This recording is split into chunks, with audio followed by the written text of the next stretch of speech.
샬롬, 주의 사랑과 은총이 오늘도 여러분의 삶 가운데 함께 있기를 주님의 이름으로 축원합니다.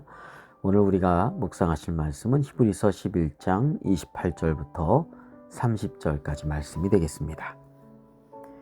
믿음으로 유월절과 피 뿌리는 예식을 정하였으니 이는 장자를 멸하는 자로 그들을 건드리지 않게 하려 한 것이며, 믿음으로 그들은 홍해를 육지같이 건넜으나 애굽 사람들은 이것을 시험하다가 빠져 죽었으며, 믿음으로 7일 동안 여리고를 도니 성이 무너졌으며.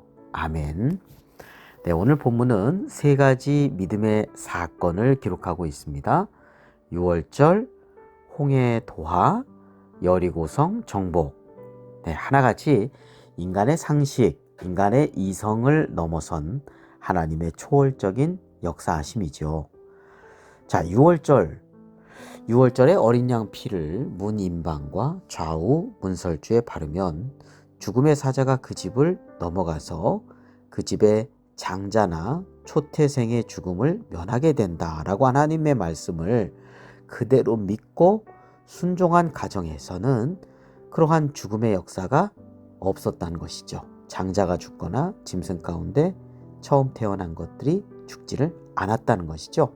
자, 이스라엘 백성은 그 집안에 머물러 있어서 죽음의 사자로 인한 해함을 결코 받지 않았습니다. 반면에 애굽 사람들 집에는 바로 왕이나 또 신하들, 그리고 일반 백성들에 이르기까지 그 장자와 그리고 초태생이 죽게 되는, 그래서 곡하는 소리가 막 들렸던 것이죠. 자, 이 사건으로 말미암아 이것이 애굽에 내린 10번째 재앙이죠. 결정적으로 이 애굽의 학대와 압제로부터 고통받던 이스라엘 백성들이 자유와 해방을 얻게 되는 그 사건이라고 할 수 있겠습니다. 그래서 이제 출애굽 사건이 일어나게 됩니다. 자, 만약에 이 6월절에 대한 하나님의 말씀을 이게 뭐 말이 돼? 이게 이성적인 관점에서 이게 이해할 수 있는 거야? 이렇게 생각했다면 그것을 믿지 않고 순종하지 않았겠죠? 그렇다면 출애굽의 역사도 일어나지 않았을 것입니다. 자, 그 다음에 이스라엘 백성들이 홍해를 건넌 사건도 그렇죠. 인간의 이해를 넘어서는 일입니다. 모세가 하나님의 말씀대로 이스라엘 백성들을 앞으로 나아가십시오. 그리고 이제 지팡이를 들고 손을 바다 위로 내밀어. 그러면 바다가 갈라지게 된다. 그래서 마른 땅같이 걸어서 이렇게 홍해를 건널 수 있다라고 하는 하나님의 말씀을 믿고 순종했습니다. 네, 놀랍게도 홍해를 마른 땅처럼 육지처럼 건너갔던 것이죠. 그리고 애국 군대가 뒤쫓아올 때 홍해가 다시 합쳐져서 애국 군대를 몰살시켰고요. 그래서 이스라엘 백성이 구원함을 받게 되는 사건입니다. 이성적으로 생각해보면 지팡이를 들고 손을 바다 위로 내밀면 홍해가 갈라진다라고 하는 말씀 받아들이기 어려울지도 몰라요.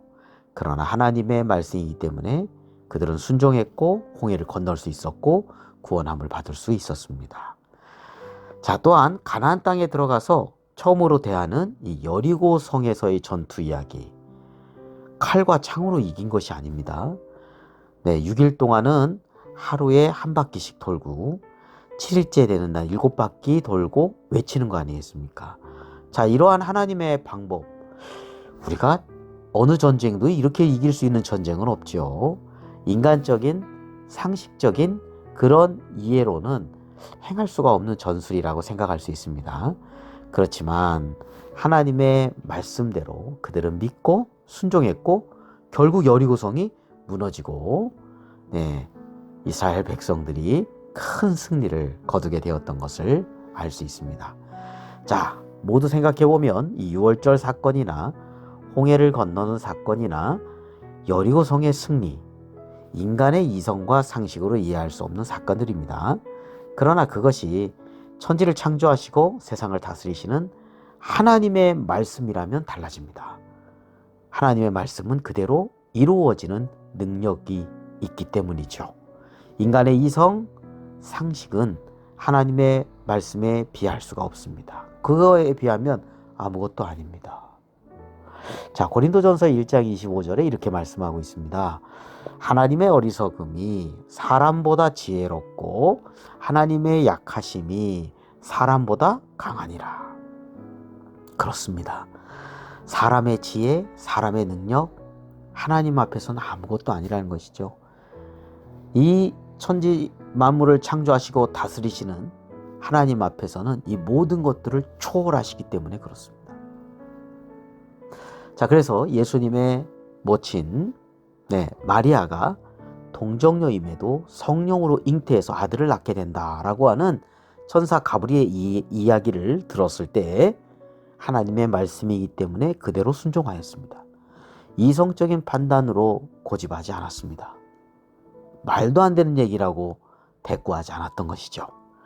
자, 누가복음 1장 37절 38절에 이렇게 말씀하고 있죠. 이제 천사가 대답합니다. 대저 하나님의 모든 말씀은 능하지 못하심이 없느니라. 마리아가 이르되 주의 여종이오니 말씀대로 내게 이루어지이다 하매 천사가 떠나가니라. 이렇게 말씀하고 있습니다. 자, 믿음이란 것이 무엇일까요? 오늘 본문 말씀을 통해서 우리는 우리의 생각과 판단, 이성과 상식을 넘어서는 하나님의 초월적인 그 능력과 지혜를 그대로 믿고 순종하는 것입니다. 왜냐하면 하나님의 말씀은 그대로 성취되기 때문이죠. 우리는 하나님의 말씀을 최고의 지혜요, 완벽한 지혜요, 완벽한 능력, 최고의 능력으로 그리고 최고의 권위로 믿고 순종하는 것이 필요하다고 하겠습니다. 마리아가 그렇게 순종하였던 것이죠. 주의 여종이오니 말씀대로 내게 이루어지이다. 그러므로 통하여서 마리아가 예수 그리스도를 잉태하고 또 이 땅에 이제 구원의 역사를 펼쳐지는데 귀하게 쓰임받는 마리아의 삶이었던 것을 우리는 보게 됩니다. 오늘도 하나님의 말씀을 믿고 순종하는 복된 삶이 되고요. 하나님께 쓰임받고 하나님께 영광 돌리는 삶이 되시기를 주님의 이름으로 축원합니다. 기도드리겠습니다. 거룩하고 자비로우신 하나님 아버지, 오늘도 저희들이 하나님의 말씀을 온전히 믿고 따라가는 삶이 되게 하여 주옵소서. 나의 생각과 판단으로 하나님의 뜻을 그르치는 일이 없도록 인도하여 주옵소서.